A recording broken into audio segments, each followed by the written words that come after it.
Quentin Tarantino, Christophe Honoré, Catherine Breillat et maintenant Brad Bird, J.J. Abrams et Tom Cruise, notre invité à l'art du grand écart, seul et deuxième Frenchie seulement à l'affiche de Mission Impossible dont le 4e volet sort aujourd'hui.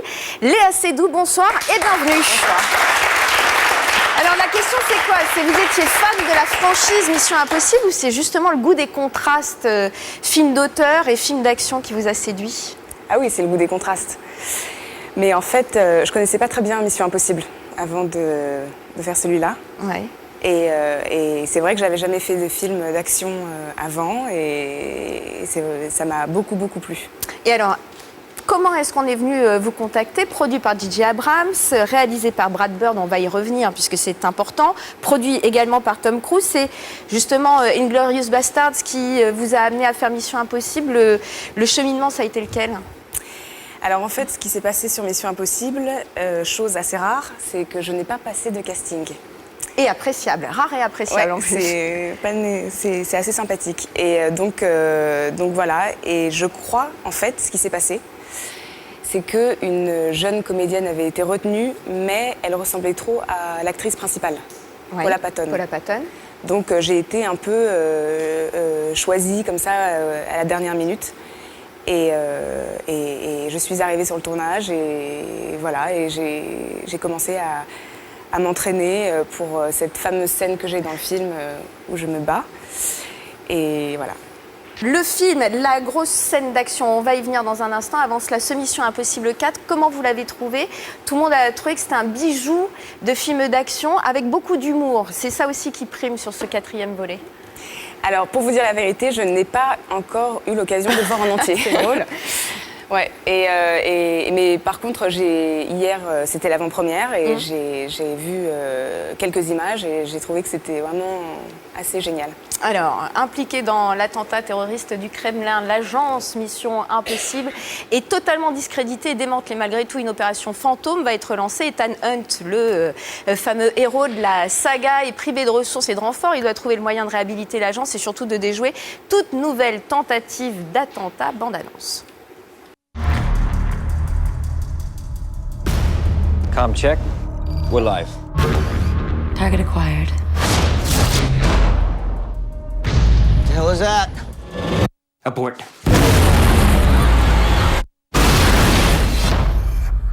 Ethan, what happened in the Kremlin? It was a setup. The Russians are classifying this as an undeclared act of war. The blame points to you and your team. The president has initiated Ghost Protocol. The entire IMF has been disavowed. So what happens now? Your mission, should you choose to accept.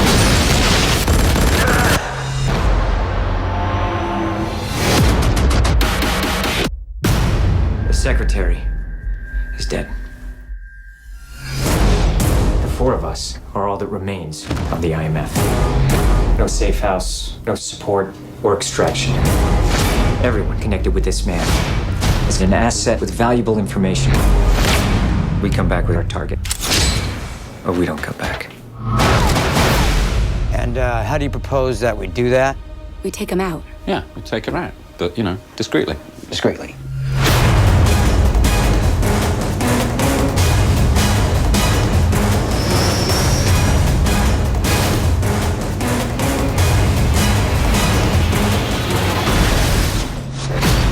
This operation is over before it even begins. Would you care to explain yourself, Brandt? Who are you really? We all have our secrets. Don't we, Ethan?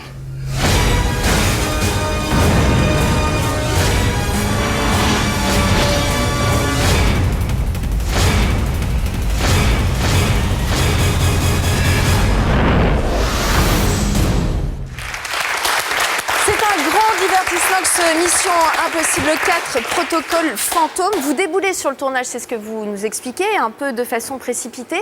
La différence majeure, c'est laquelle quand on se retrouve face à Tom Cruise? On a l'impression d'un rouleau compresseur. Est-ce que c'est le sentiment aussi quand on est comédienne? Oui, c'est vrai que ça a demandé beaucoup de travail de la part de tout le monde. Et je dirais que la différence, c'est que c'est très physique. Votre rôle particulièrement? Mon rôle particulièrement, tous les rôles. et puis forcément le budget qui est différent. Et Mais la ça, on langue. le sent comment en tant que comédienne? C'est-à-dire, il y a plus d'assistants, il y a plus de précision en tout. C'est beaucoup plus technique. C'est-à-dire que en fait, c'est très découpé. Donc il faut vraiment, tout doit être exact à chaque fois, bien. Il faut reproduire à chaque fois la même chose. Mais c'est intéressant. Le contact avec Tom Cruise, avec J.J. Abrams, par exemple, qui est le producteur, coproducteur du film, il était sur le tournage? Oui, bien sûr. Ouais. Ouais. Donc beaucoup d'explications sur votre rôle, très autoritaire, pas du tout. Comment ça se passe un tournage avec Tom Cruise et J.J. Abrams? On a envie de savoir, forcément. Ouais. Non, mais c'est surtout quand même Tom Cruise qui est décisionnaire de beaucoup de choses. Donc, Plus encore que le réalisateur? Oui, oui. Et donc, oui, il m'a donné des conseils pour mon personnage. C'est lui qui, par exemple, a choisi la façon dont je m'habillais. Et voilà. Et puis, il m'a donné beaucoup de conseils. Non, mais c'était très agréable. Avec la possibilité tout de même de proposer, d'improviser ou pas du tout? Là, c'est au non, cordeau et non, rien d'autre. Pas du tout, non, on ne peut pas improviser. Non, tout est très écrit. Mais après, on a quand même la possibilité aussi de rajouter des petites choses personnelles. Alors, Sabine Moreau, qui n'est donc pas russe, comme ça on l'indique, c'est votre personnage. Au départ, il n'était pas forcément prévu que vous exécutiez vous-même la scène d'action et vous avez tenu à le faire. Pour quelles raisons, premièrement? Est-ce que c'est un rêve d'enfant, justement, ou un rêve de comédienne, de se dire, moi aussi, j'ai envie de me bastonner? Et surtout, le travail que ça a dû exiger de chorégraphie, quasiment? Oui, j'ai beaucoup répété pour cette scène. Et puis aussi, j'avais envie de me surpasser. Et puis aussi, c'est vrai que les acteurs sur ce film sont tellement de grands travailleurs. Ils ont tellement travaillé que c'est vrai que moi, j'avais aussi envie de mettre la main à la pâte. De Voilà. participer vous-même à ce travail. Bah, écoutez, c'est bien réussi. Grosse baston, girl fight, ça va vous plaire, avec Paula Patton, notre grand rôle du film. Regardez.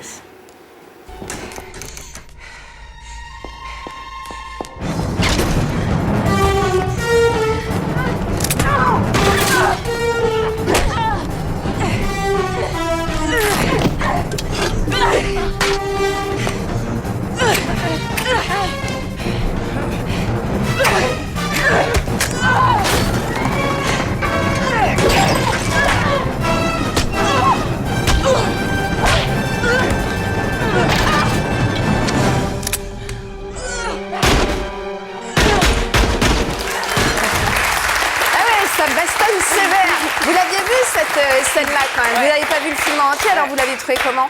Bah, j'étais assez fière. Assez fière. Ouais. Avec donc les autres comédiens du film, Jérémy Renner, on va y revenir, Simon Pegg, Paula Patton et Tom Cruise. Votre sentiment général, c'est qu'ils travaillent vraiment différemment de nous, ici en France, de vous, aux autres comédiens, ou finalement, il n'y a pas de nationalité dans la profession? Si, ils travaillent très différemment, mais en même temps, jouer reste jouer. C'est-à-dire que en fin de compte, c'est toujours le même métier. Mais c'est vrai que pour un film comme celui-là, qui est quand même un film d'action, les préparations physiques sont extrêmement importantes. Et ça demande quand même du travail supplémentaire. Donc, par exemple, Tom Cruise, après les journées de tournage, répétait justement pour la fameuse scène en haut de la tour Burj. À Dubaï. Et donc, ouais, à Dubaï. Ouais. Et donc, c'est vrai que ça demande je dirais, une grande quantité de travail.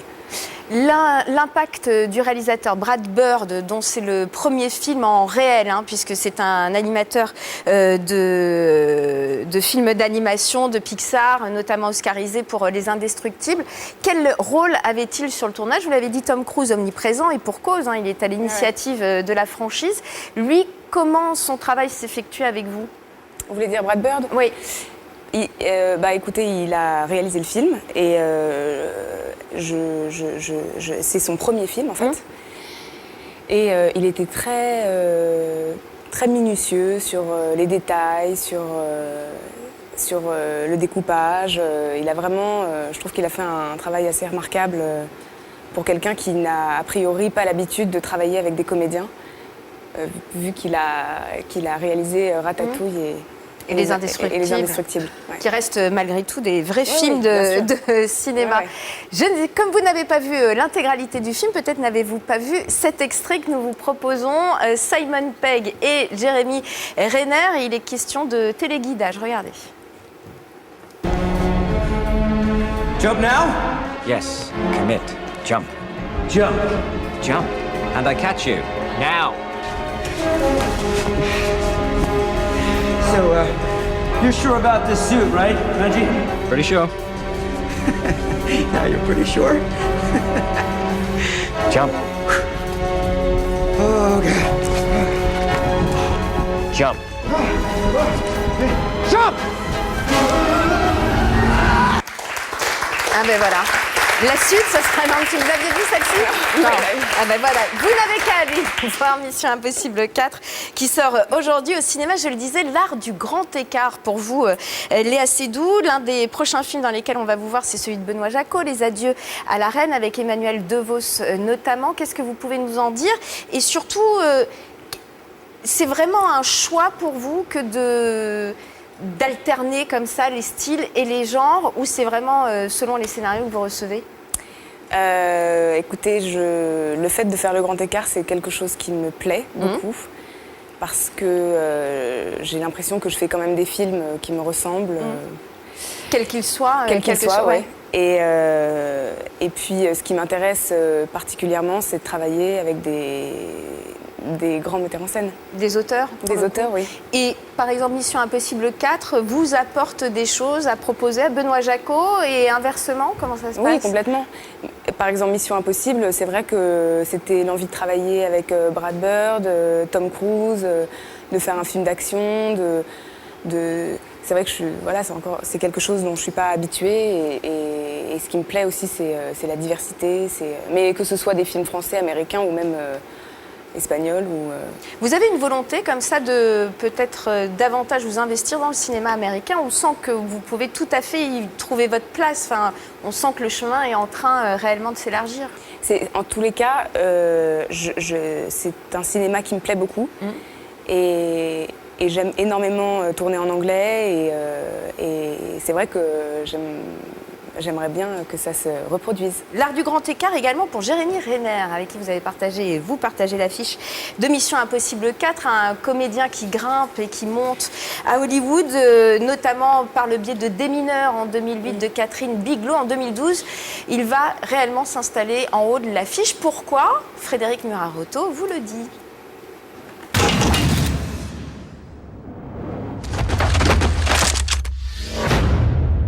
Who are you really, Brandt? We all have our secrets. Don't we, Ethan? La tête d'affiche de Mission Impossible 4, c'est bien sûr Tom Cruise, mais il y a au casting un acteur que vous n'êtes pas prêt d'oublier. Retenez bien son nom, Jeremy Renner. So I'm jumping into an oven, essentially. Yeah, essentially. But I'll catch you. Right. Et c'est Tom Cruise lui-même qui a choisi son collègue de travail pour le film. Oui, c'est Tom qui est derrière tout ça.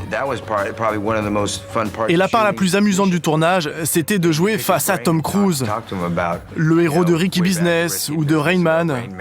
Voyez toute sa filmographie, c'est fou. C'est plutôt amusant, c'est certain. Et il a de quoi s'amuser, Jeremy Renner, dans l'avenir, car à part jouer aux côtés de Tom Cruise, il a été choisi par les producteurs de la franchise, Jason Bourne, pour succéder à Matt Damon dans une nouvelle trilogie. Autant dire que vous n'êtes pas prêt d'oublier ce visage encore quasi inconnu avant son rôle dans l'oscarisé Démineur de Catherine Bigelow, c'était en 2008.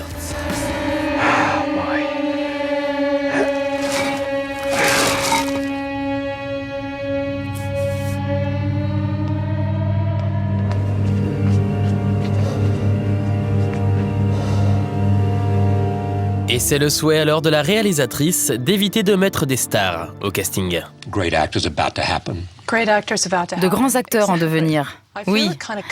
Je suis plus à l'aise en travaillant avec un acteur qui est comme un diamant brut. ouvert, accessible. Et il y a moins d'ego.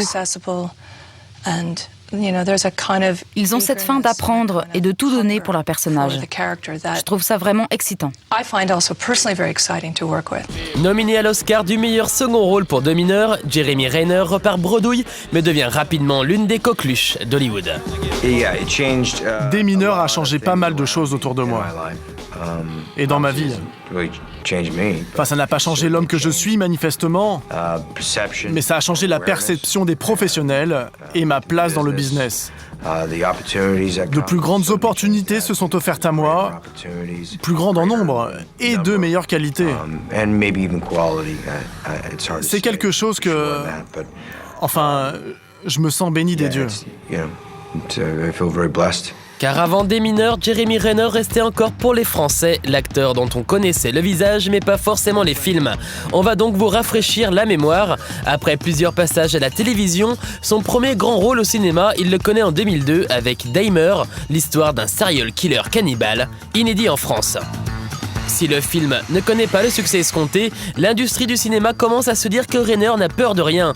On le retrouve ensuite dans SWAT, aux côtés de Colin Farrell, dans le monde post-apocalyptique de 28 semaines plus tard, et après Des mineurs, Ben Affleck l'engage pour jouer son bras droit dans le polar musclé The Town.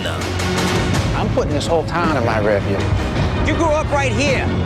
Same rules that I did. Mais Jeremy Renner, c'est aussi un producteur aux projets ambitieux, parmi lesquels un biopic sur Steve McQueen, acteur amoureux comme lui des belles cylindrées, et dans le rôle principal, Jeremy Renner lui-même. J'adorerais le faire. Il y a James Gray qui m'aide à écrire un scénario qui sera bientôt terminé. Faire un biopic, c'est toujours un peu casse-gueule. C'est difficile de raconter la vie d'un homme comme ça en 1h30. James Gray va sûrement trouver un moyen habile pour surmonter cette difficulté. On lui souhaite juste de ne pas trop se perdre dans la jungle d'Hollywood, car après Mission Impossible, les Jason Bourne et prochainement aussi Avengers, Jeremy Renner semble prendre un peu moins de risques qu'avant. Joli parcours, celui de Jeremy Renner. On parlait de votre carrière américaine. C'est tout un tampon comme ça. Vous avez des projets déjà aux États-Unis? Ouais. Pas encore. Pas encore. Mais ça ne saurait tarder, on en est sûr. Allez, on accueille tout de suite Leïla Kadour Boudadi, suite de votre interview. Salut Leïla. Hello, quel plaisir de se retrouver entre meufs. Alors je vais le faire un peu à la Nicolas Ray. Big up Léa, vraiment gros big up parce que c'est pas facile d'être la Frenchie d'une super production américaine avec Tom Cruise. Je pense que toutes les copines sont vertes de rage, c'est ça? Faut le dire. De plus de 40 ans. Non, ça va Léa, ça va bien, on peut le dire. Mais en tout cas, c'est limite. C'est limite Mission Impossible, donc interview Mission Impossible. C'est parti, j'ai regardé votre filmo. 5 films en 2009, idem en 2010, 4 en 2011. Ça vous fait un emploi du temps un peu Mission Impossible, ça Léa, non? Comment on gère le quotidien? On fait comme on peut. C'est quoi comme on peut? Parce que un tournage, moi je suis une novice, pour le coup j'ai jamais vu ça concrètement, mais c'est 2 mois, 3 mois, on enchaîne, on prend quoi, une semaine de vacances, on repart? C'est une vie de dingue. C'est vrai que j'ai eu cette année une année assez chargée. Mais par exemple là en ce moment je travaille sur un film d'Abdelatif Kechiche. Le bleu est une couleur chaude, l'adaptation de la bande dessinée excellente, ouais. Et donc voilà, donc là je prends des cours de peinture, donc c'est plutôt agréable. D'accord, donc ça c'est les vacances. Voilà. Oui, non, juste par exemple Mission Impossible, c'est combien de jours de tournage, combien de préparation? Je suis restée en tout, ça a dû me prendre 3 mois. D'accord, c'est énorme. Ouais, c'est pas mal. Alors faire le grand écart, on l'a évoqué, entre le cinéma d'auteur et la super production américaine, ça sonne un peu comme une mission impossible. Alors, vous êtes ouverte à tout, vous préférez quoi? Parce qu'il y a des comédiennes qui optent pour un réalisateur, un genre, parce que là vous avez Christophe Honoré d'un côté avec Bertrand Bonello, Jean-Pierre Mocky, et versus Ridley Scott, Tarantino, même si on est quand même dans du cinéma qualitatif, mais c'est quand même c'est 2 mondes différents. Donc c'est quoi? On a une stratégie quand on est comédienne? On se dit, je m'accroche à tel réal parce qu'il me plaît, parce qu'une Chiara Mastroianni, elle est tout le temps chez Honoré.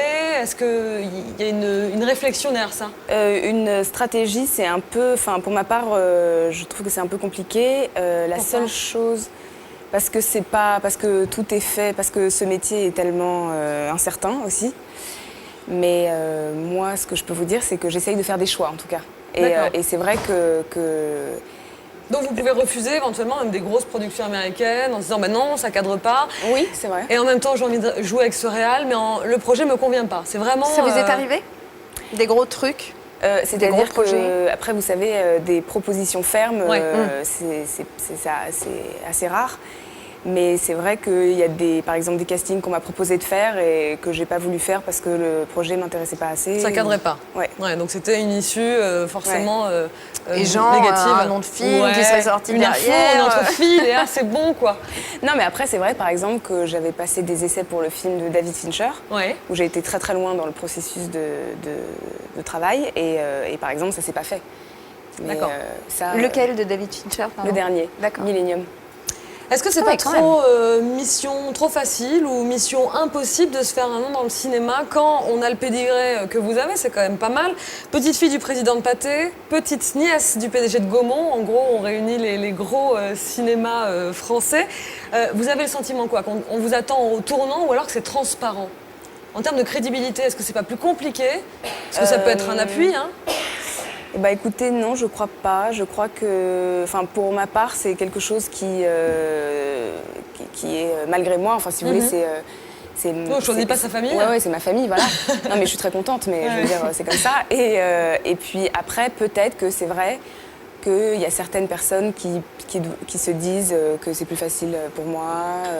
Et puis si c'est vrai que sur Mission Impossible, c'est vraisemblablement, elle a des appuis extérieurs. Donc. C'est que je pense que les gens peut-être se méfient un peu. Bon, et on finit juste par ça, on ne partons pas fâchés. Supporter la voix de Raphaël, le chanteur, pendant 3 minutes, est-ce que c'est pas mission impossible? Quand même, sans blague, très honnêtement. Non, moi j'aimais bien cette chanson. D'accord, ok. Bon, et en général cette chanson non, mais j'écoute pas forcément sa musique, mais cette chanson-là, quand j'ai fait le clip, c'était sympa. Ça allait très bien. Merci beaucoup, merci beaucoup Leïla, merci beaucoup Léa. Mission Impossible 4, c'est dès aujourd'hui au cinéma.